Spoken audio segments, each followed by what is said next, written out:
Guys, आज video शुरू करने से पहले मैं आपको एक सच दिखाना चाहता हूँ। ये है मेरा फ़ोन स्क्रीन पूरी तरह से टूट चुकी है और ये इसका बैक साइड है। जैसा आप देख सकते हो, कंडीशन बिल्कुल ख़राब है। इसी वजह से मैं अभी एक आर या उससे बड़े वीडियोस प्रॉपरली नहीं बना पा रहा हूँ, लेकिन फिर भी मैं पूरी मेहनत के साथ आपके लिए मांगा एक्सप्लेन वीडियोस ला रहा हूँ। अगर आपको मेरा कंटेंट पसंद आए तो प्लीज़ सपोर्ट करो, लाइक, सब्सक्राइब और शेयर ज़रूर करो। और अगर आप फ्यूचर में सपोर्ट या डोनेशन करना चाहते हो तो कमेंट्स में बता देना, मैं डिटेल्स शेयर कर दूंगा। आपका सपोर्ट ही मुझे आगे बढ़ने का मोटिवेशन देता है। चलिए अब वीडियो शुरू करते हैं। Breaking news. सबके देखने के लिए एक अनाउंसमेंट आया। नीली आंखों वाला एक लड़का अपनी आंखें खोलता है। शाम के 8 बजे थे और अनाउंसमेंट आया कि एस रैंक मैच लिस्योजिन मिशन के दौरान मार दिया गया है। ओह, ये बहुत ही बुरी खबर थी। वो इंसान जो देख रहा था उसे इस खबर पे बिल्कुल यकीन नहीं हो रहा था। लियोजिन को मरना नहीं चाहिए था।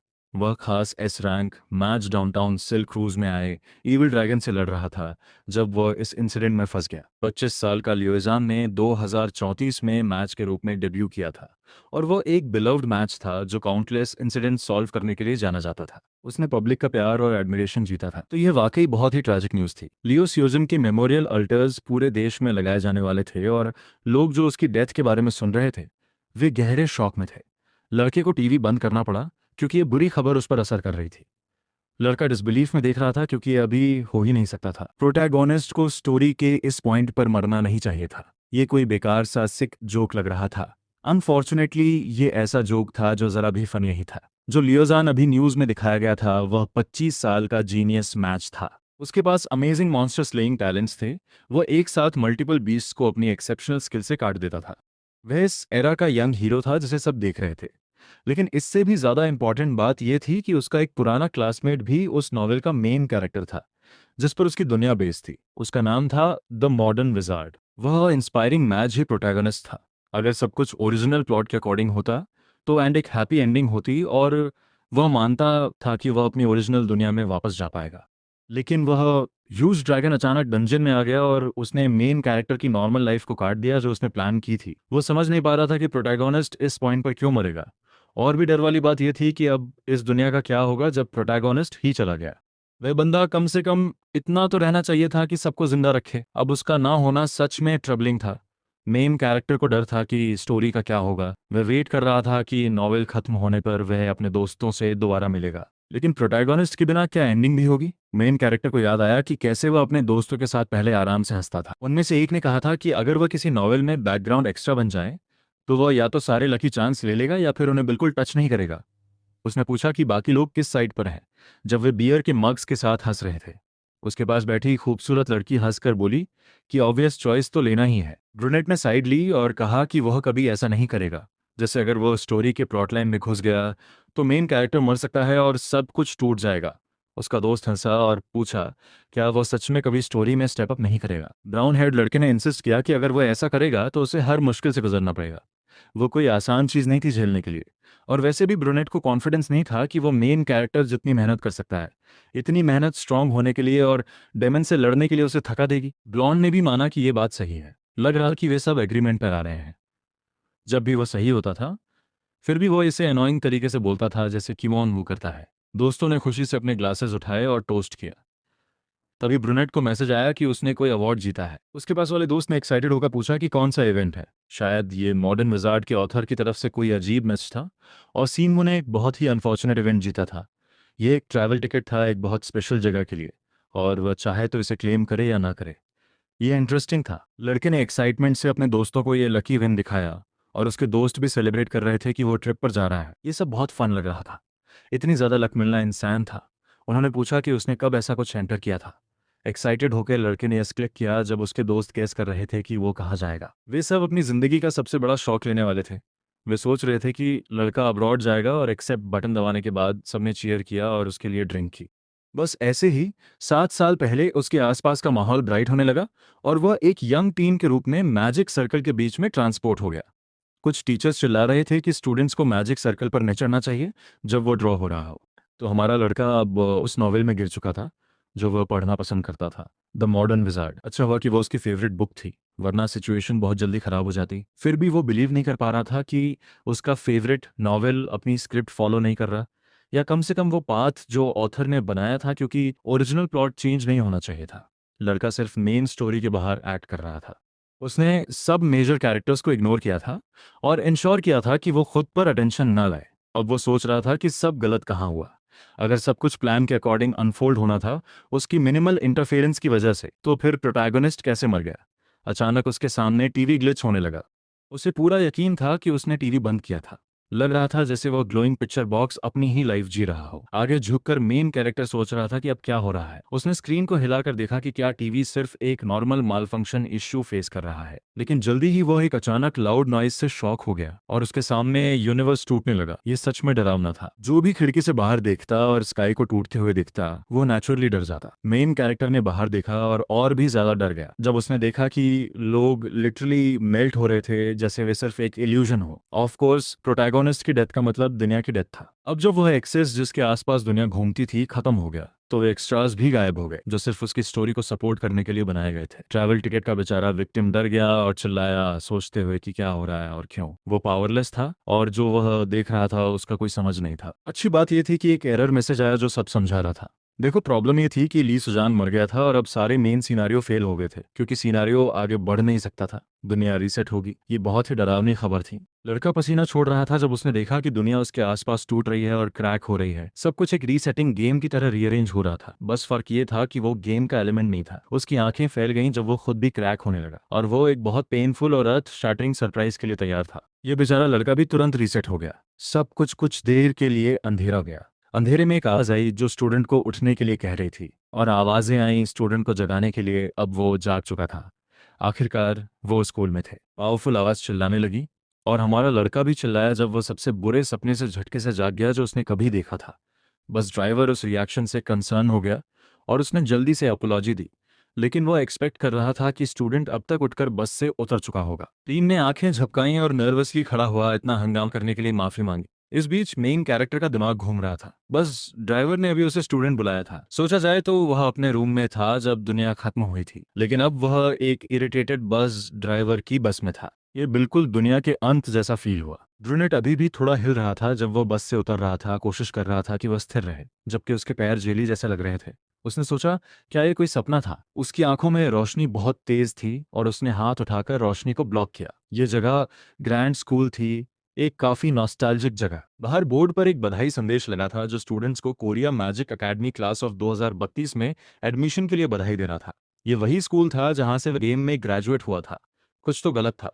साल 2032 था। इस एहसास ने मेन कैरेक्टर को हिला दिया। ये 7 साल पहले था। वह 7 साल पास्ट में वापस आ गया था। उसने अपना चेस्ट छूकर कंफर्म करने के लिए, और बिल्कुल वैसा ही था जैसा उसे डर था। उसके हाथ छोटे थे और चेस्ट भी छोटा था और वह फिर से एक टीनएजर बन गया था। मेन कैरेक्टर रिग्रेस कर गया था, एक स्पेशल स्किल, और वह 7 साल पीछे चला गया था। अनाउंसमेंट सभी स्टूडेंट्स के लिए चलती रही जो कोरिया मैजिक एकेडमी में एंटर कर रहे थे। उन्हें वार्म वेलकम दिया गया। एंट्रेंस और ओपनिंग सेरेमनी जल्दी शुरू होगी। स्टूडेंट से कहा गया कि वे अपनी सीट्स लें। हमारा लड़का फिर से हाई स्कूल दोहराने वाला था, जो मैडनेस का असली रूप था। उसे लग रहा था कि वो पागल हो जाएगा। सब कुछ बिल्कुल वैसा ही था जैसा 7 साल पहले था। अब जब बात यहाँ तक आ गई थी, उसके पास स्वीकार करने के अलावा कोई चॉइस नहीं थी। वैसे भी ये बार बार मरने से तो बेहतर था।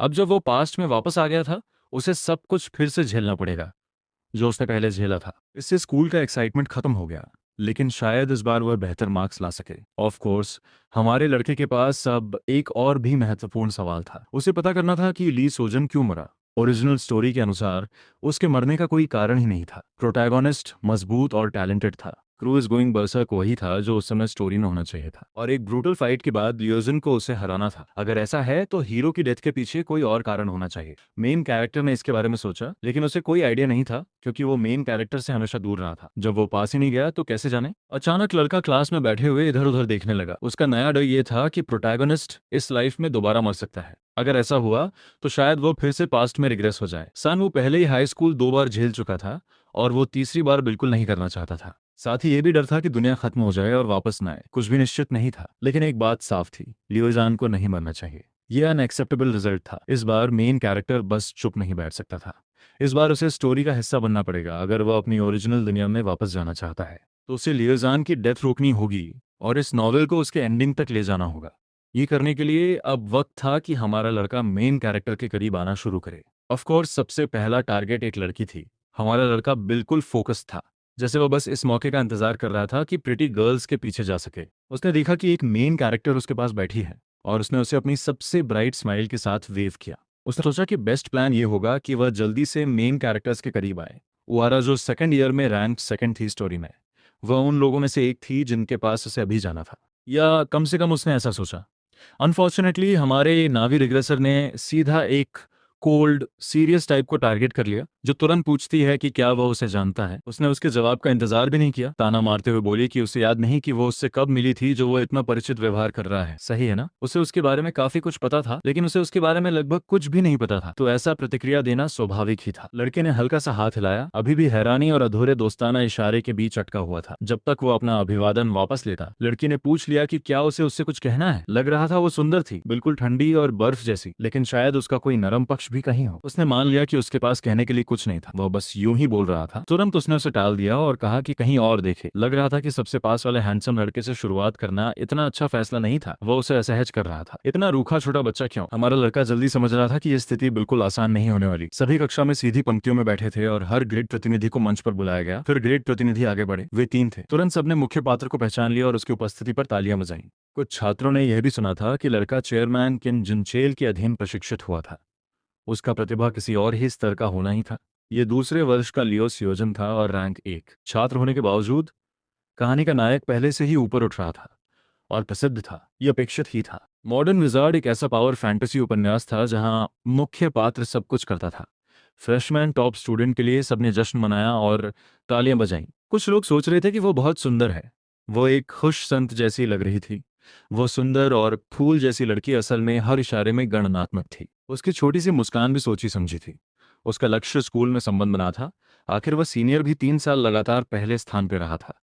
वह इतना प्रभावशाली नहीं लग रहा था, लेकिन फिर भी ये एक हैरान कर देने वाली उपलब्धि थी। इतने अद्भुत पात्रों के सामने यह समझना आसान था कि हमारे मुख्य पात्र ने क्यों सोचा कि वह बस अपनी पृष्ठभूमि का आनंद ले। उसे तीसरे वर्ष के नायक के बारे में ज्यादा पता नहीं था, लेकिन वह लड़का काफी प्रभावशाली लग रहा था।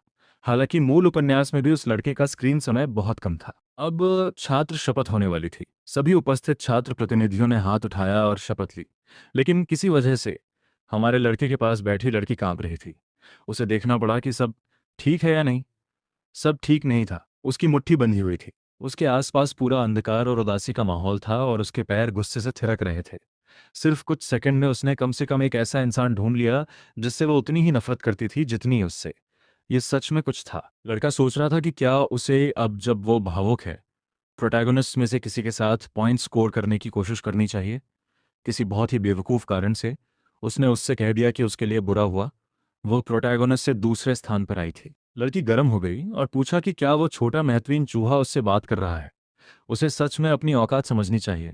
जाहिर है उसने और ज्यादा बोल दिया और कहा, हाँ वो सच में उस छोटी मिस्टेक से बात कर रहा है जो कीचड़ में है। अब वो जानना चाहती थी कि उसने ऐसा क्यों कहा कि बुरा हुआ। लड़का बोला ईमानदारी से। उसे लगता था कि वह लड़की वहां खड़े उन दो से काफी बेहतर है। डार्क हेयर वाली लड़की थोड़ी घमंडी थी, लेकिन वह किसी अजनबी की खोखली तारीफ लेने वाली नहीं थी जो साफ तौर पर सिर्फ पॉइंट्स स्कोर करने की कोशिश कर रहा था। लड़की ने तिरस्कार किया और पूछा कि वह वैसे भी क्या जानता है और क्या वह मजाकिया बनने की कोशिश कर रहा है। अगर उसने कभी उन तीनों को मैजिक इस्तेमाल करते देखा होता तो वो इतनी आत्मविश्वास से वो बेवकूफ़ी भरी बकवास नहीं बोल रहा होता जो वह अभी बोल रहा है। उसे खुश करने की बात तो दूर, उसने उसका गुस्सा अपनी तरफ मोड़ लिया। अब लड़के ने मान लिया कि शायद उसने उनका मैजिक देखा है और इससे वह और ज्यादा गुस्से में आ गई। उसके पास उनके टैलेंट को जज करने का कोई आधार नहीं था जब वो ये भी नहीं जानता था कि उनके पास कितनी शक्ति है। फिर भी लड़का अपनी बकवास पर अड़ा रहा। या तो बड़ा खेलो या घर जाओ, और वो पीछे हटने वाला नहीं था। ब्रुनेट ने दावा किया कि वो सिर्फ देखकर ही बता सकता है।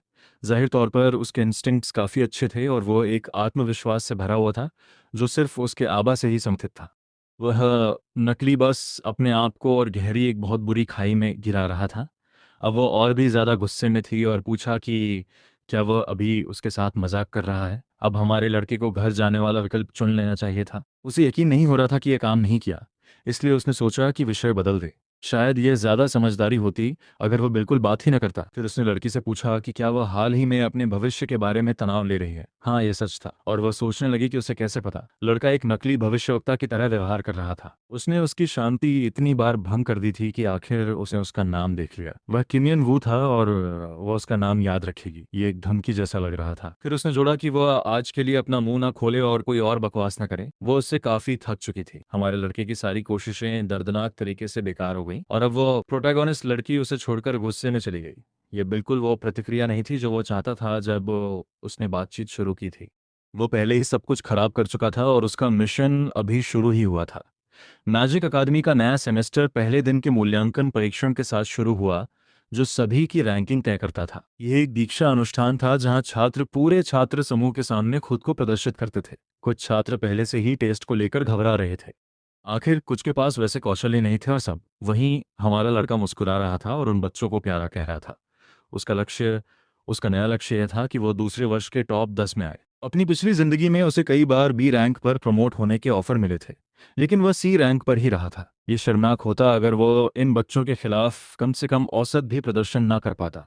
लेकिन वह इस कहानी की शुरुआत से शुरू कर रहा था, इसलिए वो कोई कमजोर नहीं होने वाला था। मुख्य पात्र मूल्यांकन में अपनी पेशेवर कौशल दिखाने के लिए बहुत उत्साहित था और उसकी नंबर 1 हेटर दूर से ही उससे नफरत कर रही थी। हमारा लड़का अभी तक दोस्त नहीं बना पाया था, लेकिन एक हेटर जरूर बना ली थी। हिलेरियस। बेशक हर साल के टॉप 3 छात्र असाधारण थे। छोटी मिस विनम्र मुस्कान ने एक चिल्लाहट के साथ अपनी जादुई शक्ति छोड़ी और दौड़ते हुए उन्मादियों को धुंध में बदल दिया। एक एक करके वे धरती जैसे दिखने वाले गोलेम गिरते गए। इकट्ठा हुए छात्र परीक्षा को देख रहे थे और जो भी असाधारण प्रतिभा दिखाता उसकी तारीफ कर रहे थे। उन्होंने आश्चर्य में यह भी देखा कि प्रथम वर्ष के छात्रों की प्रतिभा ने साबित कर दिया कि वह टॉप रैंकर है। उसकी स्किल्स पागलपन भरी और अविश्वसनीय थी। हाँ, वह वही लड़की थी जिसकी असेंबली में प्रशंसा की गई थी और जो अपनी स्पष्ट असाधारणता को गर्व से दिखा रही थी। अब दूसरे वर्ष की परीक्षा की बारी थी और उन्हें तब आना था जब उनका नाम पुकारा जाए। हमारे लड़के के नंबर 1 हेटर, जो जलती हुई क्रोध की तरह थी, ने भी अपनी असाधारण स्किल्स दिखाने का मौका ले लिया। उसने अपनी शक्ति आगे छोड़ी और अपने सामने के लक्ष्यों को नष्ट कर दिया। बाकी छात्र हैरानी से देख रहे थे, सोच रहे थे कि इतनी शक्तिशाली लड़की उनकी उम्र की हो ही नहीं सकती। ये पागलपन था क्योंकि उसके पास प्रोफेशनल स्तर की आग थी। वह आग प्रभावशाली थी, लेकिन जाहिर है क्योंकि वे लियो सियोजन के साथ उसी स्कूल में थे। हीरो लड़के ने उन लपटों की चमक को पीछे छोड़ दिया। फिर भी ओआरा भी महान थी। हीरो लड़का आगे बढ़ा और कुछ ही सेकंड में वो उन लक्ष्यों तक पहुंच गया। वे छोटे पत्थर जैसे जीव भागने की कोशिश कर रहे थे, लेकिन एक ही पल में वे काट दिए गए और तुरंत टुकड़ों में बंट गए। गोलेम के गिरते ही हीरो संतोष से मुस्कुराया। वह लड़का सच में प्रभावशाली था, इतना प्रभावशाली कि गुस्से वाली लड़की उसे बर्दाश्त नहीं कर पा रही थी। हमारा लड़का अब समझदार हो गया था, इसलिए वो उसे सांत्वना देने की कोशिश नहीं करेगा जब उसे साफ तौर पर उसकी जरूरत नहीं थी। ब्रुनेट को लगा कि ओआरा भी काफी अच्छी थी, चाहे वो उसकी राय की परवाह ना करे। वैसे भी लियो सियोजन पहले ही एक प्रोफेशनल एक्टिव मैच के स्तर पर था। वह लड़की हमेशा पहले स्थान पर रहती थी, लेकिन वह स्थान उससे छीन लिया गया था एक ऐसे प्राकृतिक प्रतिभा के स्तंभ ने जो उससे ज्यादा चमक रहा था।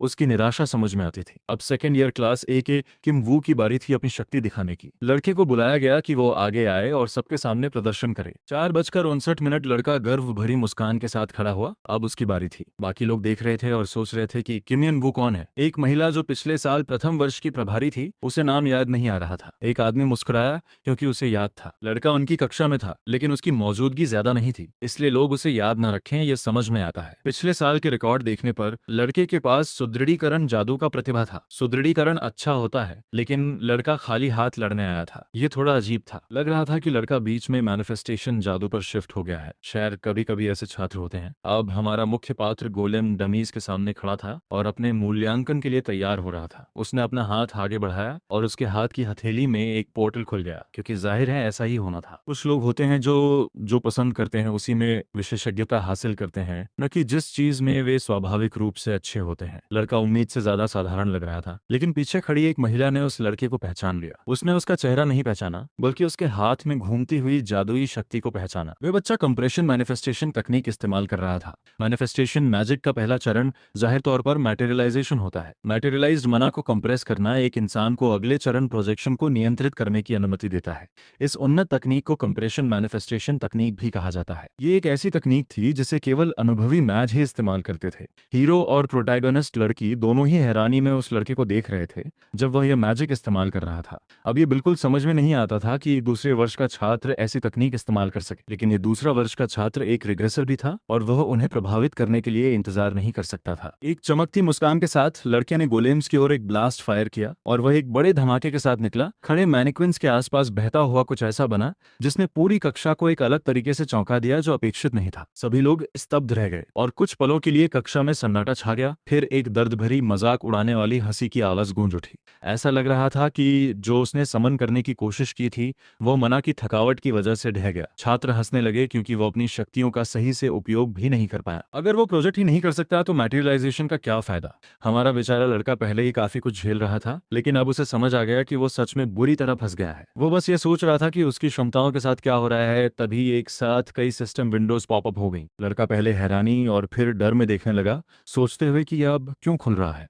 एक बहुत थका हुआ सा एहसास था और हमारा लड़का अपने कमरे में उदास बैठा था, सोच रहा था कि यह विंडो इतनी देर से क्यों खुली। पिछली बार उसने इसे इसी समय पर खोला था। उसकी शक्ति के साथ कुछ बदल गया था और हमारे लड़के को समझना था कि क्या गलत हुआ। तब कई विंडोज एक साथ खुली थीं, उसे बताते हुए कि आउटसाइडर्स बेनिफिट्स अनलॉक हो गए हैं। मुख्य परिदृश्य अब शुरू हो चुका था। विंडोज ने यह भी बताया कि दूसरी बार वाला अचीवमेंट अनलॉक हो गया है और उसे 3000 पॉइंट्स का इनाम मिलेगा। उसने talent of the clown award भी हासिल कर लिया था, जैसे कि उसे उस बकवास से कोई लेना देना हो। लेकिन टैलेंट ऑफ द क्लाउन ने किसी तरह रिग्रेसिंग से ज्यादा रिवार्ड दे दिए। उसे हंसी का पात्र बनने पर 5000 पॉइंट्स मिले। अब 230 लोग उसका चेहरा क्लास के बेवकूफ के रूप में याद रखते थे। वे उस पर हंस रहे थे, उसे स्टेज से भगा रहे थे और सिस्टम उसे 1000 पॉइंट्स का इनाम दे रहा था। सिस्टम काफी निर्दयी था, लेकिन किसी वजह से कहानी का प्रोटैगनिस्ट अब उसमें दिलचस्पी लेने लगा था। ये काफी मजेदार था कि यह सब इतने बेकार कारण से हुआ, लेकिन हमारे मुख्य पात्र को इसके लिए भी अतिरिक्त 1000 पॉइंट्स मिले। वास्तव में 4 मुख्य पात्रों ने उसे नोटिस किया था और उसे हर एक पात्र के लिए 1000 पॉइंट्स मिले जो उसे देख रहे थे। हमारा लड़का एक परिचय देना चाहता था, वो ठीक से नहीं हुआ, लेकिन उसे महत्वपूर्ण लोगों ने नोटिस कर लिया और वही जरूरी था। इतने छोटे लेकिन बहुत ही अपमानजनक समय में हमारे लड़के ने 10,000 पॉइंट्स कमा लिए थे, लेकिन इन पॉइंट्स में से किसी का भी इस्तेमाल करने के लिए आउटसाइडर्स के बेनिफिट्स अनलॉक होने चाहिए थे। ये काफी बुरा था। कम से कम उसे यह अंदाजा था कि आउटसाइडर्स बेनिफिट्स में क्या शामिल है। ये मैजिकल पॉइंट ड्रिवन सिस्टम शायद सिर्फ खास विशेषाधिकारों के लिए रिजर्व था। मतलब मूल रूप से सिर्फ सीन वो ही इन पॉइंट्स का इस्तेमाल कर सकता था। अचीवमेंट सिस्टम अब सक्रिय हो चुका था, लेकिन जो टैलेंट उसने हासिल किया था वह किसी कारण से कट ऑफ हो गया था। ब्रुनेट अपनी नई स्थिति के बारे में सोचने लगा। पॉइंट सिस्टम के जरिए अचीवमेंट स्टैक होकर मिलते थे। वह तब भी पॉइंट्स कमा सकता था जब वह ज्यादा प्रसिद्ध होता। पॉइंट्स शॉप आउटसाइडर्स बेनिफिट्स का सबसे अच्छा हिस्सा था। वह सच में पॉइंट्स का उपयोग करके ट्रेड्स, स्किल्स या आइटम्स खरीद सकता था। ये एक पूरी तरह से ओवरपावर सेटअप था। इतने सारे पॉइंट्स होना अच्छा था, लेकिन हमारा लड़का स्कूल के पहले दिन ही क्लास क्लाउन का लेबल पा चुका था। उसने सच में यह सारे पॉइंट्स सिर्फ इसलिए इकट्ठा किए थे क्योंकि वो एक सर्कस परफॉर्मर बन गया था। और टैलेंट ऑफ द क्लाउन कहना भी काफी कठोर था, खासकर जब उसने वो बड़ा और प्रभावशाली अटैक इस्तेमाल करने की कोशिश की थी। हमारे लूजर ने पूरी तरह भूल गया था कि उसके पास अभी इतना मना नहीं है कि वो इतनी हाई ग्रेड स्किल्स इस्तेमाल कर सके। ईमानदारी से वो अपनी जिंदगी में कभी इतना स्पॉटलाइट में नहीं रहा था। इतने सारे पॉइंट्स होने के बाद भी वो खुश नहीं था। महत्वपूर्ण यह था कि अब वो कितना मजबूत है। लड़के ने सिस्टम खोला अपने स्टैट्स चेक करने के लिए। विंडो पॉपअप हुई और उसे बताया गया कि किम सिन वू 10,000 पॉइंट्स का मालिक, के पास अच्छी सेहत, ठीक ठाक ताकत, ठीक ठाक मना, औसत गति, अच्छे रिफ्लेक्स और औसत डेक्सटेरिटी है। वह किसी भी स्किल में अधिकतम नहीं था, लेकिन कम से कम वह बेकार स्तर पर भी नहीं था। फिर भी इतने पॉइंट्स डालने के बाद यह थोड़ा निराशाजनक था। उसके स्टैट्स उसकी सारी मेहनत के बाद रीसेट हो गए थे और अब उसे सब कुछ फिर से बढ़ाना था। तब लड़के को इस जीवन में एक बात समझ आई, वह अपने स्टैट्स को दोबारा अलोकेट कर सकता था। विंडो ने समझाया कि इस सिस्टम में एनहांसमेंट, मैनिफेस्टेशन, सपोर्ट और समनिंग होते हैं। यही यहाँ के 4 मैजिक ब्रांच थे। एनहांसमेंट का उपयोग शरीर या हथियारों को बढ़ाने के लिए होता है, मूल रूप से क्लोज कॉम्बैट मैजिक, इसलिए उन मैजिक्स को ज्यादा हेल्थ की जरूरत होती है। मैनिफेस्टेशन वो होता है जहां इंसान असली स्पेल्स कास्ट करता है, एक क्लासिक मैज वाइब। फिर समनिंग और सपोर्ट होते हैं जो चीजें बुलाने और दूसरों को सपोर्ट करने के लिए होते हैं। रिकॉर्ड के लिए हमारे लड़के ने जानबूझकर मैनिफेस्टेशन को अपनी मुख्य स्किल चुना था। उसने सोचा कि अगर उसे कोई स्किल लेनी है तो वह कुछ आकर्षक लेना पसंद करेगा। वह अब स्थिति पर हंस रहा था, लेकिन वास्तव में यह उतना मजेदार नहीं था जितना लग रहा था। क्योंकि वह मैनिफेस्टेशन में है, उसे अपना मना अधिकतम करना होगा ताकि वो अपनी चुनी हुई शक्ति का उपयोग कर सके। स्टैट्स विंडो दोबारा पॉपअप हुई और हमारे लड़के को बताया गया कि और 50 लोग उसके सर्कल ऑफ इन्फ्लुएंस में जुड़ गए हैं। इतना शानदार। उसके बारे में खबर पहले ही जंगल की आग की तरह फैल रही रही थी, वो भी बिल्कुल गलत कारणों से।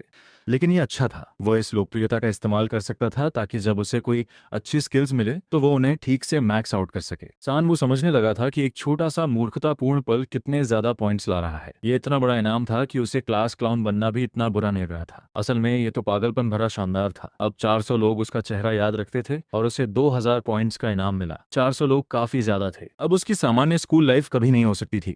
वैसे भी उसे उससे अलविदा कहना ही था क्योंकि उसने प्रोटैगोनिस्ट को बचाने का फैसला लिया था। फिर भी यह संख्या इतनी ज्यादा थी कि लग रहा था पूरी स्कूल से भी ज्यादा लोग उसे जानते हैं। शायद किसी ने उसका वीडियो रिकॉर्ड किया होगा। बालकनी पर काफी मेहमान भी थे। हमारे लड़के ने तुरंत अपना फोन निकाला और कोरिया मैजिक एकेडमी की वेबसाइट चेक की, बिल्कुल जैसा उसे डर था। किसी ने सेकंड ईयर के आखिरी स्थान वाले टेस्ट का वीडियो अपलोड कर दिया था।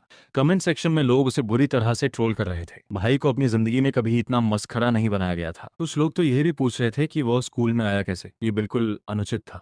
सियान वू ने कभी कल्पना नहीं की थी कि उसका टेस्ट वीडियो इतना वायरल हो जाएगा। यह शर्मनाक था, लेकिन पॉइंट्स काफी अच्छे मिल रहे थे। अब जब वो इतना आगे आ ही गया था तो वो इस ध्यान का पूरा फायदा उठाएगा। अब हमारा लड़का सोच रहा था कि क्या कोई और तरीका है जिससे वह और ज्यादा ध्यान और पॉइंट्स कमा सके। अचानक उसकी आंखें चमक उठी जब उसके दिमाग में एक जबरदस्त आइडिया आया। इससे वह सारा ध्यान अपनी तरफ खींच लेगा और आखिरकार वह चीज खरीद पाएगा जो वह हमेशा से चाहता था। अगले दिन भी लोग क्लास क्लाउन के बारे में बातें कर रहे थे। कुछ छात्र हैरानी से उसे देख रहे थे और पूछ रहे थे क्या वह सच में वही लड़का है। कल का वीडियो बिल्कुल उसी जैसा लग रहा था, तो जाहिर है वही लड़का होगा जिसे वे ढूंढ रहे थे। सामान्य रूप से कोई भी शर्म वाला इंसान अपनी बेइज्जती के बाद अपना चेहरा छुपा लेता, लेकिन वो ऐसा नहीं था। उसे पैसे कमाने थे और वो सबसे बेशर्म तरीके से कमाएगा। उसे चाहिए था कि और लोग उसके बारे में बात करें जब वह बिना डरे उनके सामने घूम रहा था। पूरी रात उसने अपने इस घटना को और ज्यादा उछाला ध्यान पाने के लिए, और उसका परिणाम मिल गया। अब उसका फेल हुआ वीडियो 1000 से ज्यादा व्यूज के साथ ट्रेंड कर रहा था। बहुत लोग उसकी बेकार अकेडमी परफॉर्मेंस की आलोचना कर रहे थे, यहाँ तक कि इसे अकेडमी स्कैंडल तक कह रहे थे। भाई तो इतना आगे चला गया कि उसने खुद को इस चौंकाने वाली स्थिति में एस रैंक मैच तक बता दिया।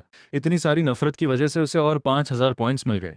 ऐसी नफरत इकट्ठा करना काफी संतोषजनक लग रहा था। फिर सुबह लड़का क्लास में आया, बिल्कुल क्यूट एक्ट करते हुए। जब वो अंदर घुसा, उसके सभी क्लासमेट्स उसका इंतजार कर रहे थे और सबकी नजर उस पर थी। किसी ने सीधा उसकी तरफ इशारा भी किया।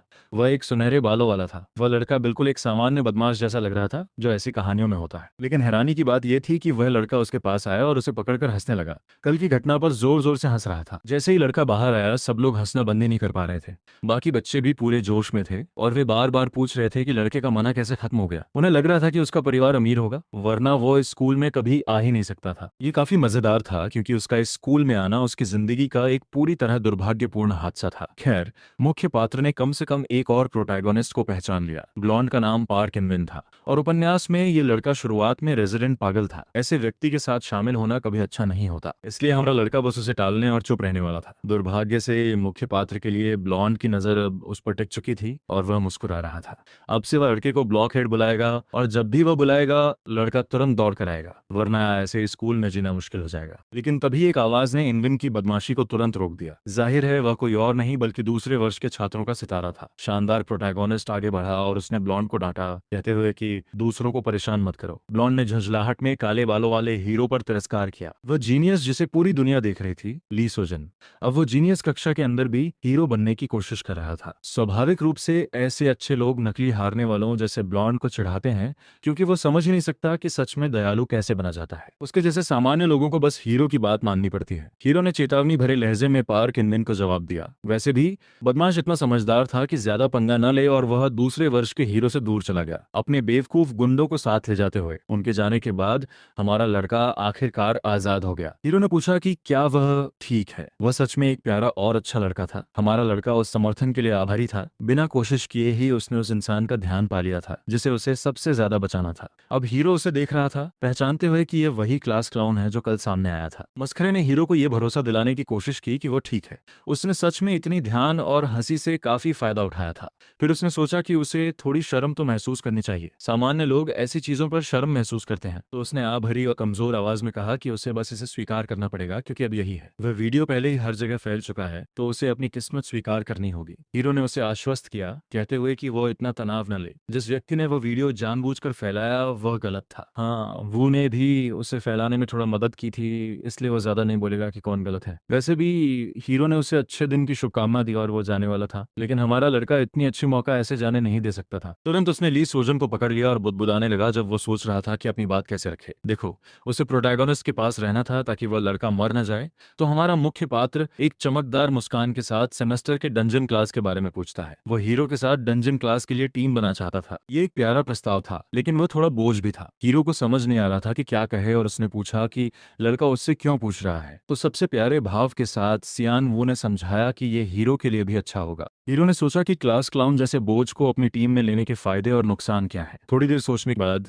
उसने बेचारे लड़के को सीधा तुरंत मना कर दिया, बिल्कुल वैसे जैसे कोई शर्मीली जापानी लड़की प्रेम पत्र ठुकराती है। पता चला कि उसने कभी वो को टीममेट के रूप में गंभीरता से सोचा ही नहीं था, लेकिन सौभाग्य से हमारा लड़का उन लोगों में से था जो एक बार फैसला ले लें तो पीछे नहीं हटते।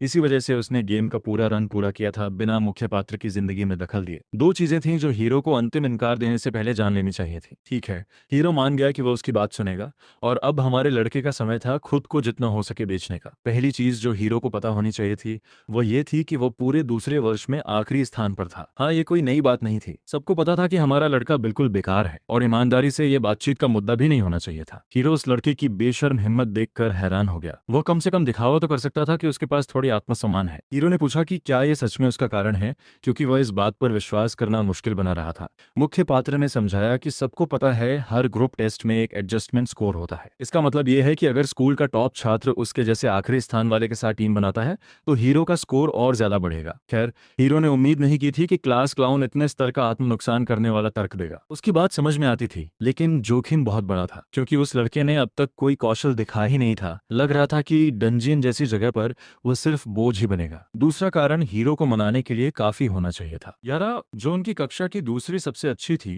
उसने पहले ही 2 लो रैंक छात्रों को अपनी टीम में ले लिया था। साफ था कि वह भी स्कोर संतुलन के बारे में सोच रही थी, और हीरो जानता था कि वह लड़की वाइड एरिया मैजिक में विशेषज्ञ है। 2 लो रैंकर्स के साथ भी वह डंजन में आसानी से संभाल लेगी। ये बात प्रोटैगोनिस्ट ने भी स्वीकार की। तीसरा कारण भी था, क्योंकि असल में एक सरप्राइज तीसरा कारण था। भले ही हमारे लड़के ने कहा था कि सिर्फ 2 कारण है, लेकिन वह मुस्कुराया और खुशी से खुद की ओर इशारा किया। वह खुद तीसरा कारण था। आखिरी स्थान पर होने के बावजूद वह एक काफी ठीक ठाक फाइटर था। हाँ, इस बात का कोई वास्तविक युद्ध प्रमाण नहीं था, लेकिन वह हाई ग्रेड समनिंग मैजिक इस्तेमाल करने वाला था, जो उसका एकमात्र मजबूत पक्ष था, जो उसके उस पागल स्टंट से मेल खाता था जिसे उसने करने की कोशिश की थी। हीरो इस पूरे दृश्य पर हंसने से खुद को रोक नहीं पाया। प्रोटैगोनिस्ट इतना प्यारा और खुशमिजाज लड़का था कि उसे बचाने के लिए प्रेरणा ढूंढना बिल्कुल आसान होने वाला था। ये क्लास क्लाउन सच में काफी मजेदार था। हीरो ने उसकी क्षमता उसके डेब्यू से ही देख ली थी। ठीक है, क्योंकि लड़के ने उसे इतना मनोरंजन किया था, हीरो टीम बनाने के लिए मान गया, लेकिन उसकी एक शर्त भी थी, क्योंकि वो एक अच्छा इंसान था जो अपने टीममेट्स की सच में परवाह करता था। प्रोटैगोनिस्ट ने मुस्कुराते हुए कहा कि वो बाकी टीममेट्स चुनेगा। इस बात की काफी संभावना थी कि वो किसी और मुख्य पात्र को चुने जो इस सौदे का एक स्वीकार्य हिस्सा था। हीरो इतना अच्छा था कि उसने क्लास क्लाउन से भी पूछा कि क्या उसे कोई समस्या है। हमारे लड़के को बिल्कुल कोई समस्या नहीं थी, और उसने लियोजन के साथ हाथ मिलाया, जो अब उसमें काफी दिलचस्पी लेने लगा था। हमारे लड़के को इनाम के रूप में 2000 पॉइंट्स मिले। वो इतना खुश था कि वह यहाँ तक पहुंच गया। ठीक है, अब वापस गंभीर विषयों पर आते हैं, जैसे कक्षा और पढ़ाई। मैजिक की उत्पत्ति 14वीं सदी तक जाती है। तब ये 2 शाखाओं में विभाजित था, न कि आज के जैसे 4 में। लेकिन ज्यादा समय नहीं लगा जब ये मजबूत 2 शाखा प्रणाली ढह गई। अब शिक्षक ने रुककर पूछा कि क्या कोई कारण बता सकता है। हमारे लड़के ने हैरानी की बात है कि अपना हाथ उठा लिया। जाहिर है किसी को क्लास क्लाउन से ज्यादा उम्मीद नहीं थी, लेकिन वह कक्षा पहले कर चुका था, इसलिए उसे जवाब आसानी से पता था। 2 मैजिक सिस्टम्स ब्लड स्वॉर्ड की वजह से ढह गए, जो 18वीं सदी में पहला एनहांसमेंट टाइप मैच था। वह एक बैकग्राउंड कैरेक्टर हो सकता था, लेकिन उसने अपना होमवर्क अच्छे से किया था। हैरानी की बात है कि शिक्षक और छात्र दोनों प्रभावित हो गए। शिक्षक ने उसे अच्छे काम के लिए बधाई दी। उस समय के मैनिफेस्टेशन केंद्रित मध्यकालीन मैजेस के लिए ब्लड स्वॉर्ड का प्रकट होना एक बड़ा झटका था। उस समय मैनिफेस्टेशन मैजेस ब्लड स्वॉर्ड के सामने टिक भी नहीं पाते थे। उस मोड़ के बाद मैनिफेस्टेशन मैजिक पर रिसर्च तेजी से बढ़ गई। शिक्षक मैजिक के इतिहास पर महत्वपूर्ण व्याख्यान जारी रखती रही, जबकि हमारा लड़का बोरियत भरे भाव के साथ सुन रहा था। यहाँ तक कि लियोजन जैसे लोगों के लिए भी क्लासिकल मैजिकल थ्योरी और जटिल फॉर्मूले काफी कठिन होते हैं, लेकिन उसके लिए ऐसा नहीं था। ये सब आउटसाइडर्स बेनिफिट्स की वजह से था जो उसे मिले थे। ये सिस्टम उसे दुनिया की बुनियादी जानकारी पहले से ही दे रहा था, इसलिए लिखित विषयों में वह कक्षा के सभी लोगों से ज्यादा आत्मविश्वासी था। खुशी खुशी लड़का अपनी चीट स्किल का इस्तेमाल करके नोट्स लिख रहा था। पीछे बैठे छात्र उसके बारे में में फुसफुसाने लगे और उसे क्लास हरमाइनी कहने लगे। वह एक ही दिन में क्लास क्लाउन से क्लास के सब कुछ जानने वाले में बदल गया था। वे हंस रहे थे कि अगर वो इतना पढ़ता भी है तो क्या फायदा जब वो अभी भी आखिरी स्थान का छात्र है। ये बात ब्रुनेट को परेशान कर गई। उनका उसकी गलती पर मजाक बनाना अलग बात थी, लेकिन अब वे उसे किताबों का कीड़ा भी कह रहे थे। अगर उन्हें उसकी स्किल से इतनी जलन है तो वे खुद कक्षा में जवाब देकर दिखाएं। खैर, कक्षा खत्म हो गई और लंच ब्रेक का समय आ गया। हमारे लड़के ने ज्यादा दोस्त नहीं बनाए थे, इसलिए वह थोड़ा रुक गया जब बाकी छात्र कक्षा से बाहर जा रहे थे। वो बस सोच रहा था कि अब अगला कदम क्या होगा। तभी कोई उसके पास आया और किमान वू को बुलाया। वही था। तो हमारा लड़का मुड़कर देखता है कि कौन है। वो प्यारा हीरो था जो मुस्कुराते हुए कहता है कि अब वे टीम है तो उन्हें साथ में खाना खाना चाहिए। ये काफी अच्छा था। वे दोनों अपनी ट्रे लेते हैं और कैफेटेरिया में साथ चलकर एक अच्छी जगह ढूंढते हैं खाने के लिए। सच में हीरो इतना खुशमिजाज और दोस्ताना था, उसे पसंद करना काफी आसान था। जब वे जगह ढूंढ रहे थे, एक उत्साहित लड़का सियोजन को बुलाता है और हाथ हिलाकर कहता है कि इधर आकर उसके पास बैठे। वह लड़का शाइनी योंग जिन था। हीरो खुशी से उसके पास चला गया और दोनों हंसने लगे और एक दूसरे को चिढ़ाने लगे। पृष्ठभूमि के लिए शाइनी योंग जिन इस दुनिया के मुख्य पात्रों में से एक था और वह लियोजन का सबसे अच्छा दोस्त था। अगर सभी टॉप रैंकर्स एक टीम बनाते तो उनका स्कोर गिर जाता, इसलिए लग रहा था कि इस बार सभी अलग अलग हुए हैं। शिन वाले लड़के ने फिर हमारे ब्रुनेट को आसपास देखा। वो मुस्कुराता है और किमान वू को नमस्ते कहता है। जाहिर है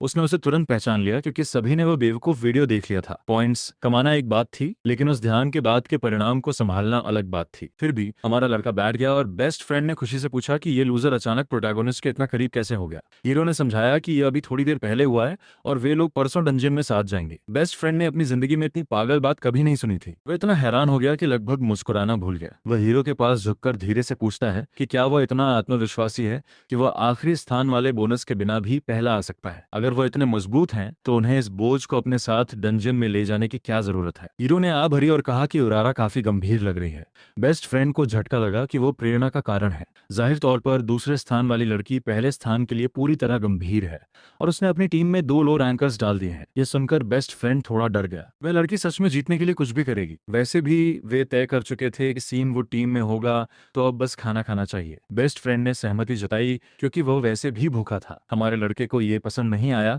कि उसके बारे में बात हो रही थी बिना उसे शामिल किए, लेकिन ठीक है। वे सब साथ में खाना खाते रहे और उनके आसपास गपशप बढ़ती गई। छात्र उस इंसान के बारे में बात कर रहे थे जिसने ग्रेट सेज के जंगल में पोस्ट किया था। सीओ यूना, जो प्रथम वर्ष की परफेक्ट लड़की थी, उनकी तरफ देख रही थी जब उसकी सहपाठी ने उसका ध्यान भटकाया। लड़की थोड़ी हैरान हुई और तुरंत बोली कि कुछ नहीं है, लेकिन वह प्रथम वर्ष की परी अब भी जिज्ञासु थी। उसे समझ नहीं आ रहा था कि क्लास क्लाउन अचानक दूसरे वर्ष के हीरो के इतना करीब कैसे हो गया। उस दिन बाद में कुछ छात्र एक ट्रेनिंग सेंटर में अभ्यास कर रहे थे जहां डमी और अभ्यास के उपकरण थे। इस बार हमारे लड़के को अपनी मैजिक का अभ्यास करना था ताकि वह उस प्रोटैगोनिस्ट के लिए बोझ न बने जिसने उसे अपनी टीम में लिया था। वह उतने मना के साथ काम करेगा जितना वो अभी नियंत्रित कर सकता है। ध्यान से उसने अपने हाथ में शक्ति उत्पन्न की, मैनिफेस्ट करने की तैयारी करते हुए। धीरे धीरे नीला पोर्टल उसके हाथ में पहले की तरह खुल गया और मैजिक उसके नियंत्रण में उबलने लगा। अब जब उसके पास ठीक ठाक मात्रा में मना था, उसने अपने प्रोजेक्ट को नियंत्रित किया और फिर अपना हाथ पास के डमी की ओर उठाया। इस बार वह वास्तव में लक्ष्य को हिट करने में सफल हो गया और जो बाकी छात्र देख रहे थे वे थोड़े प्रभावित हो गए। ये कोई शीर्ष स्तर की चीज नहीं थी, लेकिन ये सबसे बेकार हमला भी नहीं था जो उन्होंने देखा हो। लड़का उनकी उम्मीद से बेहतर कर रहा था। वो साफ साफ उन्हें गपशप करते सुन सकता था और उन्हें इतनी भी शर्म नहीं थी कि वे उसके पीछे गपशप करें। वो साफ सुन सकता था कि वे क्या कह रहे थे। खैर, अब ये इतना मायने नहीं रखता था क्योंकि वो आखिरकार प्रगति कर रहा था। रिग्रेशन से पहले वो पॉइंट्स का इस्तेमाल करके स्टैट्स खरीदता था और अपनी साइड लाइफ में खुशी खुशी जो चाहता था वो खरीद लेता था। लेकिन बाद में उसे चेतावनी मिली थी कि जितना ज्यादा वो खरीदेगा उतनी ही चीजों की कीमत बढ़ती जाएगी, इसलिए उसे समझदारी से खर्च करना पड़ेगा। बेस स्टैट्स की कीमत हर 10 खरीद के बाद 10 पॉइंट से बढ़ जाती थी। हमारा लड़का इस स्थिति के बारे में सोचने लगा। ये बिल्कुल वैसे ही था जैसे गेम्स में लेवल बढ़ने के बाद लेवल अप करना मुश्किल हो जाता है। लंबे समय में पॉइंट्स को सीधे स्टैट्स में डालने के बजाय ट्रेड्स या आइटम्स लेना बेहतर होता है जो मना ग्रोथ बढ़ाएं और समय के साथ स्टैट्स बनाएं। हमारे लड़के ने सर्च फंक्शन इस्तेमाल करने का फैसला किया। उसने विंडो खोली और उस स्किल को सर्च करने लगा जो वह सीखना चाहता था। उसे वह खास ट्रेड चाहिए था जो उपन्यास के बीच में आता है, क्योंकि उसने अपनी जिंदगी का कठिनाई स्तर बढ़ा दिया था प्रोटैगनिस्ट के साथ टीम बनाकर। आखिरकार उसे ब्लेसिंग ऑफ ग्रेट नेचर मिल गया, जो एक ऐसा स्किल था जो प्रकृति से मना अवशोषित करता था। अब ये काफी जबरदस्त होने वाला था। मना ट्रेन करते समय हमारा लड़का वातावरण के हिसाब से मना प्राप्त कर पाएगा। वह अतिरिक्त 150% तक मना प्राप्त कर सकता था और उसकी मना रिकवरी स्पीड 50% बढ़ जाएगी। यह एक काफी आशाजनक सौदा था। उसने पैसिव इफेक्ट्स को ध्यान से जांचा और सब कुछ परफेक्ट परफेक्ट लग रहा था। फिर लड़के ने अपनी कलाई पर पहनी हुई घड़ी को देखा। रिटर्नर की रिस्ट वॉच एक ऐसा उपकरण था जो हेल्थ और मना रिजनरेशन को 200% तक बढ़ाता था। वह सच में सस्ते चीट्स खरीद रहा था इधर उधर। इस जीवन में वो स्किल्स को बेच और खरीद रहा था, छोटी स्किल्स को बेचकर बड़ी स्किल्स ले रहा था। वो ट्रेड्स को बेचकर भी पॉइंट्स कमा सकता था, लेकिन ये काफी दुखद था कि उसे कुछ शानदार चीजें छोड़नी पड़ रही थी, जैसे मास्टर शेफ स्किल जिसे उसने घड़ी खरीदने के लिए बेच दिया। उसे सच में इतना अच्छा खाना बनाना मिस होगा। लेकिन ब्लेसिंग ऑफ ग्रेट नेचर और रिटर्नर की रिस्ट वॉच लेने के बाद उसका शुरुआती स्तर रेगुलेशन से पहले से काफी बेहतर हो गया था। अचानक उसका फोन बजने लगा। ये थोड़ा अजीब था क्योंकि उसके पास ज्यादा दोस्त नहीं थे, इसलिए वो सोच भी नहीं पा रहा था कि कौन कॉल कर रहा है। उसने फोन उठाया और स्क्रीन देखकर उलझन में पड़ गया कि यह क्या है। ये एक ग्रुप चैट था। जंग जेंटे ने लियो सोजन, किम सियान वू, यून हयांग और शी जायक को इस चैट में जोड़ दिया था। जंग जेंटे ने खुशी खुशी सबको कहा कि अगले 2 महीने अपना सर्वश्रेष्ठ दें, और हयांग ने भी खुशी से सहमति जताई। एक पूरा ग्रुप चैट बन गया। अब ये क्लास क्लाउन के लिए काफी जिज्ञास था। यून हयांग के अलावा वह इस ग्रुप के किसी भी सदस्य को ठीक से नहीं जानता था। उसने सोचा क्या ये सब लो रैंकर्स हैं। यू हयांग एक ऐसी लड़की थी जो बाद में महत्वपूर्ण किरदार बनेगी, लेकिन अभी उसने अपनी क्षमता को महसूस नहीं किया था, तो अभी के लिए वह इतनी महत्वपूर्ण नहीं थी। वैसे भी यह आसान होता अगर सभी लो रैंकर्स अपनी विशेषता बता देते। उसे कुछ लोगों के बारे में पता था, लेकिन सबके बारे में नहीं। जियान सपोर्ट में था, सब विशेषता मैनिफेस्टेशन के साथ। युआन मैनिफेस्टेशन में था, एट्रीब्यूट ऑफिस के साथ, और सब विशेषता सपोर्ट। गिनता एनहांसमेंट में था और सब विशेषता मैनिफेस्टेशन में, लेकिन वह उसमें कमजोर था। हाँ, ये निश्चित रूप से लो रैंकर्स की टीम थी। हमारे लड़के ने भी माना कि वह मैनिफेस्टेशन में है बिना किसी एलिमेंट के, क्योंकि वह अभी शुरुआती स्तर पर था। उस बदतमीज जीव ने हंसकर कहा कि स्कूल में कोई भी नहीं है जो नहीं जानता कि क्लास क्लाउन की विशेषता मैनिफेस्टेशन है। लड़का चिढ़ गया क्योंकि वो बस अच्छा बनने की कोशिश कर रहा था और सुनिश्चित कर रहा था कि सब एक ही पेज पर हो। इतना रूखा होने की जरूरत नहीं थी कि उसकी असफलताओं को उछाला जाए। वो इन सब चीजों से पहले ही अवगत था। तो इस मामले में सबसे अच्छा ये होगा कि सुजान केंद्र में रहे और बाकी सब उसे सपोर्ट करे। अगर उन्हें पहला स्थान चाहिए तो उन्हें उड़ा की टीम से बेहतर प्रदर्शन करना होगा। सबसे पहले उसे ये पता करना था कि उसने अपनी टीम में किसे लिया है। तो ट्रेनिंग जारी रही जब सभी लोग डंजन रेड के लिए तैयारी कर रहे थे। मूल्यांकन में सबसे अच्छा स्कोर लाने के लिए तैयार रहना बहुत जरूरी था। जब वे साथ में ट्रेनिंग कर रहे थे, कुछ लोगों को ट्रेनिंग गाइड्स सलाह दे रहे थे कि वे कंट्रोल पे ज्यादा ध्यान दे रहे हैं और प्रोजेक्शन को नजरअंदाज कर रहे हैं। उन्हें अपने मना में थोड़ा और शक्ति डालनी होगी और फिर उसे जल्दी रिलीज करना होगा। लड़की ने सलाह का पालन किया और अपने हाथ की हथेली में ऊर्जा इकट्ठा की। एक वूश के साथ उसने एक शक्तिशाली ब्लास्ट छोड़ा जिसने सामने के दुश्मनों को उड़ा दिया। जो लोग देख रहे थे वे उस फायर पावर से प्रभावित हो गए। वे सच में एक जीनियस को देखकर हैरान थे और उसे देखना उनके लिए अविश्वसनीय था। वह लड़की सच में कुशल थी और कोई भी उसकी प्राकृतिक प्रतिभा देख सकता था। फिर भी शायद वह अभी युवा थी और लड़का भी थोड़ा कच्चा था। उसका मना कंट्रोल थोड़ा सुधर सकता था, लेकिन उसका टैलेंट देखना फिर भी अद्भुत था। फिर शिक्षक ने मुड़कर किसी और को ट्रेनिंग करते देखा। वह वही क्लाउन था, मैनिफेस्टेशन परीक्षा वाला। लगभग सभी उसे पहचान सकते थे और उसकी आंखें चौड़ी हो गईं जब उसने उसे एक ब्लास्ट करते देखा जिसने सामने के लक्ष्य को नष्ट कर दिया। वह बिल्कुल भी बुरा नहीं था। यह उसके लिए आश्चर्यजनक था, खासकर क्योंकि ज्यादातर लोग उसे एक असफल मानते थे। लड़का भी अपनी प्रगति देखकर काफी उत्साहित था। ये काफी प्यारा था। पहले वो मैटेरियलाइजेशन में इतना अटका हुआ था कि वो सही से प्रोजेक्शन भी नहीं कर पाता था। अब जितना भी न्यूनतम बना उसके पास था, वो सुनिश्चित कर रहा था कि दोनों स्किल्स को संतुलित करे, प्रोजेक्शन और मैटेरियलाइजेशन दोनों को संभालते हुए। वह अब परफेक्ट प्रोजेक्शन और कंट्रोल भी कर पा रहा था। इतनी छोटी उम्र में अपने कमजोर बिंदुओं को समझना कोई छोटी बात नहीं थी। महिला प्रभावित हो गई। वह मुस्कुराए बिना नहीं रह पाई जब वो बच्चों को मेहनत करते हुए और बढ़ते हुए देख रही थी। कुछ देर बाद विशेष कक्षाएं खत्म हो गईं और खुश महिला ने सभी को उनकी मेहनत के लिए धन्यवाद कहा। सभी ने काफी अच्छा काम किया था। छात्रों ने भी शिक्षक को उनकी मेहनत के लिए धन्यवाद कहा। उन्हें सच में सराहा गया। इतनी ट्रेनिंग ने उन्हें काफी तनाव कम करने में मदद की। ईमानदारी से कक्षा ऐसी होनी चाहिए। लग रहा था कि ज्यादा छात्र मैजिक से चीजें उड़ाना पसंद करते हैं बजाय कक्षा में बैठकर पढ़ने के। ये सब होने के बाद ज्यादा छात्र आराम करने जा रहे थे। जैसे ही छात्र जा रहे थे, किम इन वू को जाने से पहले वापस बुलाया गया। लड़के ने कक्षा में काफी मेहनत की थी और शिक्षक पूछना चाहती थी कि क्या वह हाल ही में ट्रेनिंग कर रहा है। लड़के ने माना कि वह कभी कभी ट्रेनिंग कर लेता है। फिर उसने पूछा कि उसका मना ट्रेनिंग कैसा चल रहा है। वह उसमें काफी अच्छा कर रहा था। वह यह स्वीकार नहीं करने वाला था कि वह गुप्त रूप से चीट कर रहा है, मार्केट से अतिरिक्त मना खरीद कर और थोड़ा प्रकृति से लेकर। लड़का थोड़ा हिचकिचा रहा था क्योंकि शिक्षक ने साफ तौर पे नोटिस किया था कि उसका मना पूल उसके स्तर के हिसाब से कम है। लड़के ने माना कि वह निश्चित रूप से उसे बढ़ा रहा है। शिक्षक ने कहा कि कोई जल्दी नहीं है और वह कुल मिलाकर अच्छा कर रहा है। वास्तव में उसका मना काफी कम था। मना बनाने का कोई शॉर्टकट नहीं होता, इसलिए बस लगातार मेहनत करनी पड़ती है। लड़के ने अपना सीना ठोक कर कहा कि वह अपना सर्वश्रेष्ठ देगा। खुश मुस्कान के साथ महिला ने उसे एक चेन ब्रेसलेट दिया, कहते हुए कि इसे ले लो। ये एक ऐसा आइटम था जो मना ब्रीदिंग और कंडीशन को स्थिर स्थिर रखने में मदद करता है। लड़के ने इतना प्यारा उपहार उम्मीद नहीं किया था। उसे समझ नहीं आ रहा था कि क्या वह इसे स्वीकार करे या नहीं। शिक्षक ने कहा कि दबाव लेने की जरूरत नहीं है, ये बस एक फ्रैंक प्रैक्टिस आइटम है। इसे बनाना महंगा नहीं है और ये कोई बड़ी बात नहीं है कि वो उसे दे रही है। लड़का उत्साहित और खुश हो गया और बोला कि वो इसका अच्छे से इस्तेमाल करेगा। कक्षा खत्म हो चुकी थी तो अब उसे जल्दी निकलना था। लड़का अब भी विश्वास नहीं कर पा रहा था कि उसे इतना अप्रत्याशित इनाम मिला है और वह ब्रेसलेट को देखकर खुशी से मुस्कुरा रहा था। जब वो अभ्यास के बाद घर जा रहा था, उसने देखा कि एक लड़की दीवार के पास खड़ी है और वो रुक गया। वो एक काले बालों वाली लड़की थी जिसकी आंखें लाल लेजर जैसी थीं। उसने किम यन वू को अभिवादन किया और वो सोचने लगा कि वो उससे बात क्यों कर रही है। पहले उसने उससे बात न करने का इतना बड़ा मुद्दा बना था और अब वो उससे बात कर रही है। वो वही लड़की थी जिसने उससे कहा था कि कभी उससे बात न करे। उसे सब याद था और वो साफ तौर पर चिड़ी हुई थी कि वो उसे याद दिला रहा है। वैसे भी उसने सुना था कि ये लूजर इस बार ली सियाजिन के उसी समूह में आ गया है। लड़के ने पूछा कि उसे ये कैसे पता चला। उसने तिरस्कार करते हुए कहा कि वो साफ तौर पर टॉप छात्र के पीछे चिपका हुआ है, जैसे एक बेशर्म जोंक। यह उसके लिए बुरा था क्योंकि इस बार परीक्षा में पहला स्थान उसका होने वाला था, इसलिए उसे अपने सपने से जाग जाना चाहिए। लग रहा था कि वो सिर्फ इतनी दूर आई थी ताकि उसका मजाक उड़ा सके। लड़की ने मुंह फेर लिया और तिरस्कार करते हुए पैर पटकते हुए चली गई। बस इतना ही कहने आई थी। क्या अजीब लड़की थी। लड़का ये सब देखकर विश्वास नहीं कर पा रहा था और सोच रहा था कि वो हमेशा इतनी चिड़ी हुई क्यों रहती है।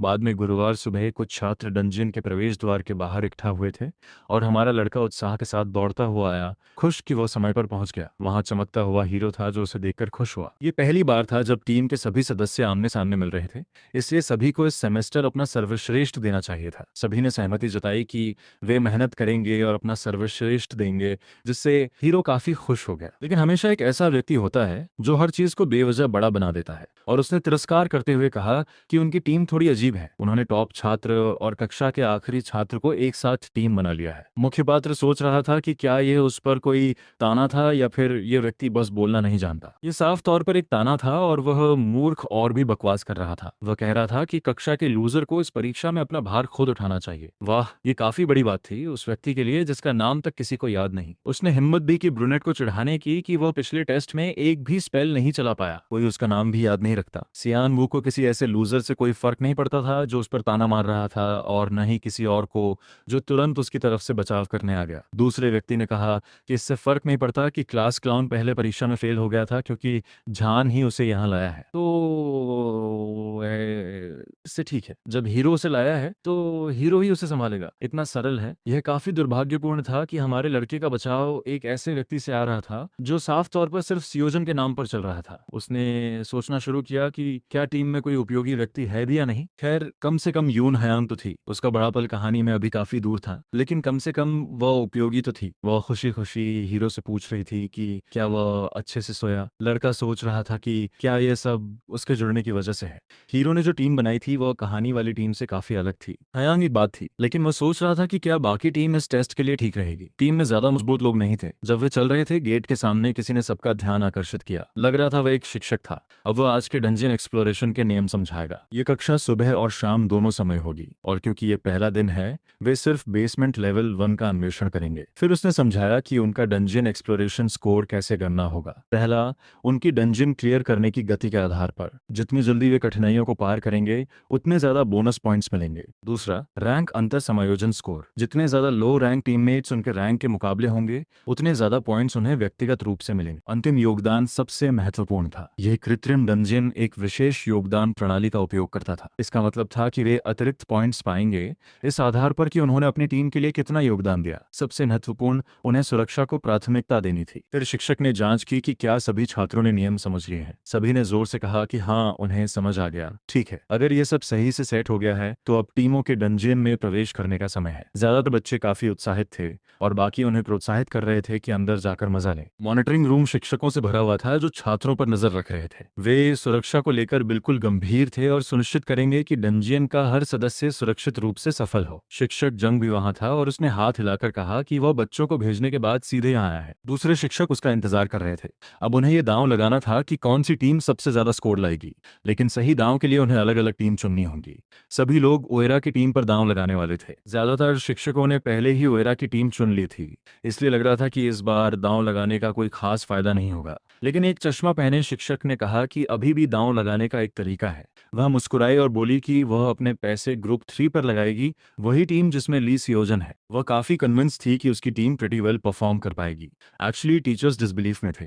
ऑफ कोर्स उन्हें पता था कि टीचर बस नाइस बन रही थी। इवन अगर सियोजान और आरा दोनों अपनी टीम्स को बोनस पॉइंट्स के लिए लो रैंकर से भर दें, दोनों ने यह बिल्कुल अलग तरीकों से किया था। सियोजिन की टीम काफी शेकी थी और मोस्टली एनहांसमेंट टाइप से भरी हुई थी। लड़का अकेला क्या कर सकता था, उसकी भी लिमिट थी, और वो अपनी टीम के इतने सारे पैथेटिक लोगों का बोझ नहीं उठा सकता था। चश्मे वाले टीचर ने भी माना कि ये बात सच थी। Enhance specialist one on one के लिए बने होते हैं, तो बिना बैकअप के उनके लिए एनिमीज के ग्रुप्स हैंडल करना मुश्किल था। अब अगर वह हुआरा की तरफ देखें, जिसका स्पेशलिटी वाइड एरिया मैजिक था, तो वह ऑलरेडी डंजन रेड के फर्स्ट फ्लोर के बीच तक पहुंच चुकी थी। वह लड़की क्लियरिंग स्पीड के मामले में काफी फास्ट मूव कर रही थी। फिर भी टीचर हंसी और बोली कि वह अभी भी एक बॉटम रैंकर अपराइजिंग पर बिलीव करती है। तो सब देख लेंगे कि एक्चुअली ये बेट कौन जीतेगा। दिन के एंड में अगर वह हारी तो उसका ही नुकसान था। तो सब बस इसे एक्सेप्ट करने वाले थे और देखने वाले थे कि ये उसे कहां ले जाता है। मीनवाइल डंजन के अंदर हीरो यूजुअल तरह से प्रोग्रेस कर रहा था। वह सीधा चार्ज कर रहा था उन मॉन्स्टर्स को गिराता हुआ जो उस पर अटैक करने आए। धीरे धीरे लेकिन पक्के तरीके से वह डंजन के थ्रू आगे बढ़े, मॉन्स्टर्स को गिराते हुए जैसे जैसे वो नीचे बढ़ रहे थे। अब तक वह काफी अच्छा प्रोग्रेस कर रहे थे। इतना ज्यादा प्रोग्रेस की टीम के ज्यादा लोगों को कुछ करना ही नहीं पड़ रहा था। लियोजुन ने बहुत अच्छा फाइट किया। खुश कोटेल राइडर्स बिल्कुल ठीक थे, बस पीछे रहकर, जबकि दूसरा लड़का उन्हें विक्ट्री की तरफ ले जा रहा था। किसी इंसान की बेशर्मी की भी कोई लिमिट होनी चाहिए। वह ऑलरेडी हाफवे तक पहुंच चुके थे और उन्हें मुश्किल से उंगली तक हिलानी पड़ी थी। जैसे जैसे वो आगे बढ़े, वो सोचने लगे कि फर्स्ट फ्लोर बॉस कौन होगा। किसी को श्योर नहीं था, लेकिन उन्हें लगा कि फर्स्ट फ्लोर का बॉस शायद कोई ट्रैश मॉब ही होगा। वे गॉसिप करने और गेस करने में बिजी थे कि क्या वह कोई बेकार रैट होगा या डॉग या कुछ और, चाहे वह अपने ओपोनेंट को अंडर एस्टिमेट ही क्यों न करना चाहते हो। लड़की कॉशियस थी, आखिर वह फिर भी एक बॉस था और वह बॉस जितना स्ट्रांग होगा। फिर हयांग ने सेयानहू की तरफ मुड़कर पूछा कि उसे क्या लगता है वो क्या होगा। वेल, उसने यह पूरा एग्जाम पहले ही कर लिया था, तो उसने उसे बताया कि एक जायंट वुल्फ आने वाला है। अब ये एक बोल्ड क्लेम था। तुरंत ग्रुप का बुली उसका मजाक उड़ाने लगा और पूछा कि उसे कैसे पता कि एक जायंट वुल्फ आने वाला है। लड़का आर्ग्यू करने या यह रिवील करने वाला नहीं था कि उसे जितना दिखता है उससे ज्यादा पता है, लेकिन उसने बस कहा कि उसके अपने तरीके हैं। एक जायंट वुल्फ आने वाला है तो उन्हें तैयार रहना चाहिए। वह यहाँ पहले भी कई बार आ चुका था और ये सब कर चुका था, जब तक कि एग्जाम का यह पार्ट चेंज न हुआ हो। ऑफ कोर्स उस बेशर्म बुली ने बस उस पर हंसी उड़ा दी और उसे कंपल्सिव लायर कह दिया। इसने सच में सियानवू को उस कचरे को पीटने का मन कर दिया। वह जर्क चाहे उस पर बिलीव करे या ना करे। और बुली ने कहा कि वो बिल्कुल भी उस क्लाउन पर बिलीव नहीं करता। एक्चुअली वो जानबूझकर अनोइंग बन रहा था और हमारे बंदे की सारी विल पावर लग गई सिर्फ उस गंदे कचरे के टुकड़े पर रिएक्ट ना करने में। हीरो हंसा और अपने टीममेट्स को बोला कि अभी फाइट न करें। वो चाहता था कि वो इस डंजन में जितना जल्दी हो सके आगे बढ़ते रहें। तो लड़ाई थोड़ी शांत हो गई और वो चलना जारी रखे। आगे बढ़ने से पहले किसी ने उन्हें रुकने को कहा। टीम का हीरो ही था जो सोच रहा था कि वो क्यों रुक रहे हैं। अब बुली जर्क ने यह तक टीज किया कि क्लास का टॉप स्टूडेंट डर गया है। ऐसा बिल्कुल नहीं था। उनके सामने फ्लोर पर कुछ था। सबने आगे देखा और सच में फ्लोर पर एक बड़ा मैजिक सर्कल था। उन्हें नहीं पता था कि ये किस टाइप का मैजिक सर्कल है, लेकिन जैसे ही वह इसके थ्रू चलेंगे ये शायद कुछ एक्टिवेट करेगा। बाकी स्टूडेंट्स हेजिटेंट थे क्योंकि वह मैजिक सर्कल से डेंजर फील कर सकते थे। उन्हें चिंता थी कि टीचर्स उन पर कुछ बहुत डेंजरस न डाल दें, जबकि वह सिर्फ स्टूडेंट्स हैं। वो थोड़ा पास आया और झुककर इसे स्टडी करने लगा। हीरो ने उसे थोड़ा केयरफुल रहने को वार्न किया। उन्हें नहीं पता था कि इससे क्या निकल सकता है। लड़के ने कहा कि वो ठीक है, वो बस रूम्स वगैरह देख रहा था। उसने इसे ध्यान से स्टडी किया, याद करने की कोशिश करते हुए कि फर्स्ट फ्लोर पर मैजिक सर्कल क्यों आएगा। जितना वो बता सकता था ये कुछ मेजर नहीं था, बस एक सिंपल बैरियर था। लेकिन कोई ना कोई रीजन तो होगा कि टेस्ट के इस पॉइंट पर एक बैरियर यहाँ हो। ऑफ कोर्स क्लाउन ने इसे पहचान लिया क्योंकि उसने अपनी पिछली जिंदगी में बिल्कुल इसी बैरियर को ट्रिगर होते देखा था। उसने अपना हाथ आगे बढ़ाया और उस बैरियर को छुआ जो छोटे मैजिक सर्कल को सराउंड कर रहा था। सब क्लियरली देख सकते थे कि बैरियर एयर का मैजिक शिफ्ट हो रहा था। फिर वह मुड़कर उनकी तरफ बहुत पॉइंटेड तरीके से देखा। बुली बहुत अनॉयड था कि क्लाउन सही था और उसने बड़बड़ाया कि उसे भी ये पता था। ठीक है, जब यह सब एस्टैब्लिश हो गया तो वो इस तरह से पास नहीं कर सकते थे। कोट टेल राइडर ने सोचा कि क्या उन्हें वापस मुड़ना पड़ेगा, इससे उनका टाइम आधा हो जाएगा और आगे जाने का कोई और रास्ता नहीं था। हीरो ने अपना वेपन तैयार किया, डिसाइड करते हुए कि वो अपनी तलवार से बैरियर को काट देगा। वह रेडी हो गया जैसे ही उसने अपनी मैजिक समन की। उसकी पावर बढ़ने और ग्लो करने लगी और वो उस बैरियर की तरफ चार्ज कर गया जो उसके सामने था। बाकी जो देख रहे थे वो एक्साइटेड थे, सोच रहे थे कि यह जरूर काम करेगा, लेकिन बैरियर में सिर्फ एक छोटा डेंट बना था। वो इतने करीब थे, बाकी लोगों ने सच में उम्मीद की थी कि यह काम करेगा। हीरो ने सांस भरी और सोचा कि क्या वो सही अप्रोच के साथ कर सकते हैं। लगता था कि अब बुली का शाइन करने का टाइम था। लड़का स्मर्क किया और बोला कि वह आखिर एक सपोर्ट सपोर्ट टाइप फाइटर है तो उसे बस थोड़ा सा टाइम चाहिए। वह मैजिक सर्कल के सामने झुका और अपनी मैजिक जनरेट करना शुरू किया। बुली ने मैजिक सर्कल को छुआ और लग रहा था कि वह एक बार के लिए इस ग्रुप के लिए एक्चुअली यूजफुल होने वाला है, लेकिन कुछ काम नहीं कर रहा था। इतना एम्बैरेसिंग। ये काफी कॉम्प्लिकेटेड था और उसे रियलाइज हुआ कि इस प्रॉब्लम को सॉल्व करने में उसे काफी वक्त लगेगा, लगभग 40 मिनट्स। चाहे वह कितनी भी कोशिश करे जल्दी करने की, 40 मिनट्स बहुत ज्यादा थे। हमारे बंदे तुरंत उसका हाथ पकड़ लिया। अगर वह इतना सारा टाइम एक प्रॉब्लम को फिक्स करने में लगाने वाला है तो अब कुछ और आइडियाज ट्राई करने का टाइम था। क्लास क्लाउन ने बोला कि वो इसे बस तोड़ देगा। ये एक क्रेजी स्टेटमेंट था उसे, जिसे ग्रुप का सबसे वीक मेंबर माना जाता था। बुली ऑब्वियसली इसे एक्सेप्ट नहीं कर रहा था और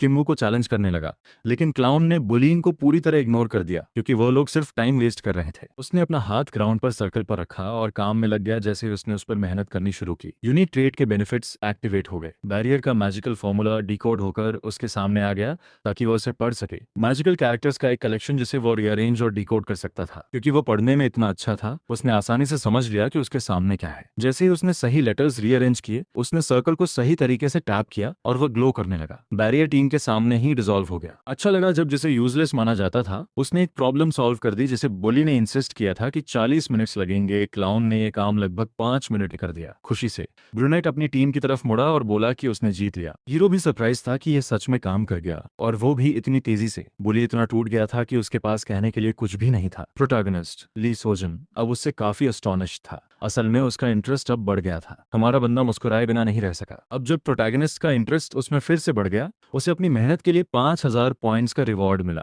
लगता था कि ये रिलेशनशिप 5000 पॉइंट्स से भी ज्यादा फायदेमंद था। वह खुद भी हैरान रह गया। अब उसके पास एक इंटरेस्ट लेवल सिस्टम था और प्रोटैगनिस्ट का इंटरेस्ट सीधे लेवल 1 तक पहुंच गया था। तभी अचानक उनके आगे बहुत बड़े केओस की आवाज आई और एक बड़े पंजे के जमीन पर लगने की गूंज सुनाई दी। बिल्कुल जैसे उसने प्रेडिक्ट किया था, बड़ा बॉस सामने आ गया और वो ऑब्वियसली एक जायंट वुल्फ था। लड़के और एक लड़की उस डरावने क्रीचर को देखने लगे और बॉस आगे बढ़ा, ग्राउल करता हुआ और ड्रूल करता हुआ, जैसे वो उन लड़कों को टारगेट कर रहा हो जो उसके सामने थे। कोट टेल राइडर अब बहुत ही इम्प्रेस था। क्लास क्लाउन बॉस के बारे में भी सही था। वह एक बड़ा वुल्फ था, बिल्कुल वैसे ही जैसे उसने पहले कहा था। बड़ा क्रीचर सीधा हीरो की तरफ चार्ज किया, लेकिन हीरो रेडी था और बीस्ट से लड़ने के लिए खड़ा हो गया। वुल्फ ने रोर किया और अटैक किया, लेकिन प्रोटैगनिस्ट की आंखें चमकदार गोल्ड में ग्लो करने लगी और उसने अपने सामने बड़े बॉस क्रीचर को काट दिया। उसका अटैक रूथलेस और तुरंत था। हीरो के चेहरे पर एक अलग लुक था जब वो मॉन्स्टर से लड़ रहा था। भले ही वो एक काफी अच्छा बंदा था, लेकिन उसे प्रेज भी पसंद था और वो चमक उठा शर्माते हुए जब उसके टीममेट्स ने उसकी तारीफ की उसके अच्छे काम के लिए। उसने बॉस को एक ही स्विंग में गिरा दिया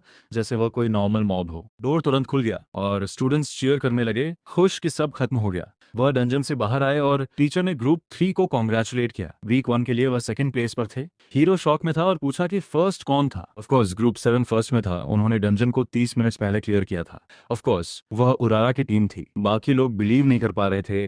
उरा सच में एक मॉन्स्टर थी। उसने डंजन को 4 आवर्स और 11 मिनट्स में बीट कर दिया था। उन्हें यकीन नहीं हो रहा था कि ये पॉसिबल भी है। वो सिर्फ 2 मिनट से थर्ड प्लेस से आगे थे और इस रेट पर उन्हें जल्दी ही ओवरटेक कर लिया जाएगा। वेल, ग्रुप में इतने यूजलेस लोग होना डेफिनेटली हेल्प नहीं करता। फिर भी शॉन वू की वजह से वो सेकंड ले पाए और थर्ड नहीं आए। हीरो खुशी से क्लास क्लाउन की तरफ मुस्कुराया। अभी भी उसकी मदद के लिए ग्रेटफुल था, चाहे वो सेकंड प्लेस पर आए हों। क्लास क्लाउन उस पर ब्लश किए बिना नहीं रह सका। लगता था हमारे बंदे को भी प्रेज पसंद है। अगर उसने बैरियर इतनी जल्दी रिमूव नहीं किया होता तो वह और नीचे होते और एक बहुत बुरी सिचुएशन में फंस जाते। हीरो उदास हो गया कि गलती उसकी थी। अगर वह डंजन क्लियर करने में थोड़ा और फास्ट होता तो उन्हें पक्का फर्स्ट मिलता। टीम की एकलौती लड़की ने इस बात का विरोध किया। वह इतना आगे सिर्फ हीरो की वजह से ही पहुंच पाए थे, और वैसे भी ये सिर्फ फर्स्ट वीक का फर्स्ट फ्लोर था। उनका रन अभी खत्म नहीं हुआ था। तो मेन कैरेक्टर ने हीरो को चीयर अप करने को कहा। वह अभी भी चीजें बदल सकते थे, लेकिन बाकी टीम मेंबर्स को भी यहाँ थोड़ा ज्यादा कंट्रीब्यूट करना पड़ेगा। जैसे ही वह वापस जाने लगे, किसी ने स्टूडेंट को आवाज दी। लड़का सरप्राइज में मुड़ा और देखा कि सपोर्ट टाइप इंस्ट्रक्टर उसे देख रहा था। टीचर उसे एक प्रपोजल देने आया था। लड़का सोचने लगा कि कैसा प्रपोजल हो सकता है, और सपोर्ट टीचर ने उससे कहा कि वह तुरंत अपना मेजर चेंज करके सपोर्ट में ट्रांसफर हो जाए। ये एक शॉकिंग रिक्वेस्ट थी। हमारे लड़के ने तुरंत मना कर दिया। ऑब्वियसली वह इसे एक्सेप्ट नहीं कर रहा था। टीचर को यकीन नहीं हो रहा था कि यह छोटा ब्रैट बिना टर्म सुने ही मना कर रहा है? उसे पहले उसकी बात तो सुननी चाहिए। अपनी अथॉरिटी के साथ वो उसे 50 मिलियन वॉन का स्पेशल टैलेंट स्कॉलरशिप ऑफर कर सकती थी। अब यह इंटरेस्टिंग था, लेकिन यह ऐसी चीज नहीं थी जो हमारे लड़के को मैनिफेस्टेशन की चमक से दूर ले जा सके। उसे कोई लेने वाला नहीं मिला। टीचर इतनी अपसेट हो गई और एक और स्टूडेंट ने माना कि 50 मिलियन स्कॉलरशिप को रिजेक्ट करना पागलपन है। उन्हें चेक करना पड़ा कि क्या वो अपने होश में है। लड़का वैसे भी मैनिफेस्टेशन में बेकार था, तो मेजर स्विच करना इतना बड़ा डील नहीं होना चाहिए। कोई भी और होता तो ऐसा डील ले लेता और तुरंत ट्रांसफर कर लेता। उसके आसपास के दूसरे वीकलिंग्स ने भी माना कि वो भी टीम स्विच कर लेते। फिर किसी ने पूछा कि क्या वो सच में स्विच नहीं कर रहा। हमारे बंदे ने ऊपर देखा और बिल्कुल वहां उसकी नंबर 1 हेटर खड़ी थी।